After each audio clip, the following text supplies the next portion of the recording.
What's going on? My name is Joey, and today we're going to talk about the dividends received deduction. The dividends received deduction is an important deduction that allows corporations to potentially deduct income from dividends received. Okay, so this is going to help lower their corporate taxable income. So we're going to take a step-by-step approach that allows you to remember this and understand the logic behind it.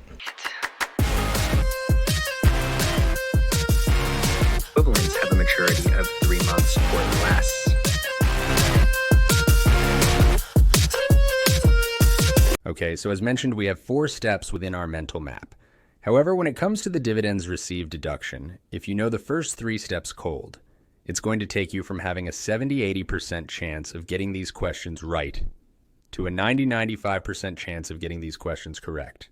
Okay, because if on the off chance you see a task-based simulation or a hard multiple choice question that digs into applying step 2, determining the limitation on the deduction, and or step 3, determining if there is an exception to that limitation, then you are going to be overly prepared, which is where you want to be.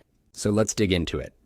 Okay, so focusing on step 1, 2, and 3, we're going to pull out our buzzwords. Okay, so for step 1, we want to determine the maximum amount that is deductible. So in other words, this is the maximum possible deduction that the company can take so far. So this is potentially good for the taxpayer, right? The bigger the deduction, the more money we save. So to calculate the maximum potential deduction that we can deduct will be calculated as follows. We're going to take the total dividends that the company received and multiply that by our limitation thresholds. So let's stop right there. What do I mean when I say our limitation thresholds? We're thinking about the percentage of ownership that the company has in the company that they are receiving those dividends from. If you like this video, make sure to hit like, comment, and don't forget to subscribe. Okay, so if the company has between 0% and 19% ownership in the company that the dividend is coming from, the deduction will be up to 50% deductible. Right, anything less than 20% ownership is going to be considered an unaffiliated company, and the deduction amount will be the least.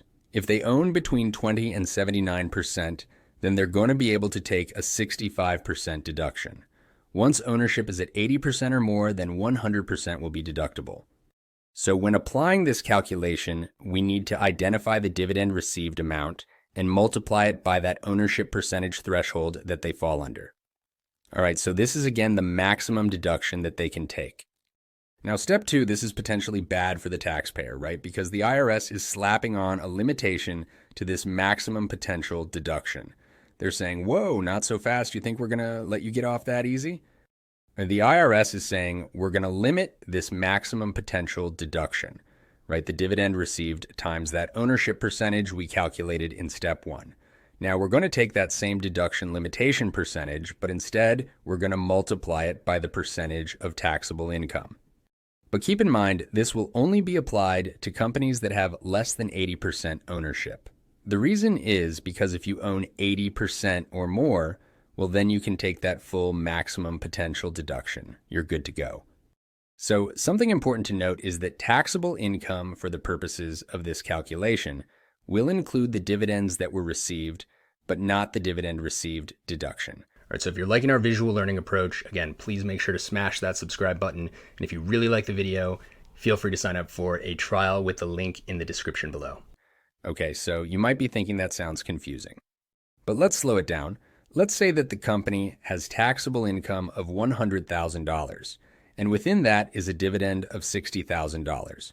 Okay, so in other words, the company would have $40,000 in ordinary income and $60,000 in dividend income. But we're saying, for the purposes of taxable income, is that this limitation calculation will also include that dividend received, but the deduction itself from that dividend received is not included within this taxable income amount. Okay, we'll circle back to the deduction itself in a little bit. All right, so if this taxable income amount times the ownership percentage is less than the maximum potential deduction, we determined simply in step 1, then the deduction will be limited to this amount. Okay, and then finally, in step 3, which is potentially good for the taxpayer, we're now determining if we can recapture some of that deduction that was previously being limited in step 2, right? We want to max out the deduction. The IRS just said we're lowering the amount you could take as your deduction, but we want to say, hey, wait a minute, let's see if we can recapture that and increase this a little bit. If the maximum deduction causes a tax loss or increase a tax loss, then the maximum deduction is allowed and the company will have a tax loss. If the deduction will still result in a gain, the deduction is limited by the percentage of taxable income. So the calculation will look like this. We're going to take the taxable income and add the maximum dividends received deduction amount.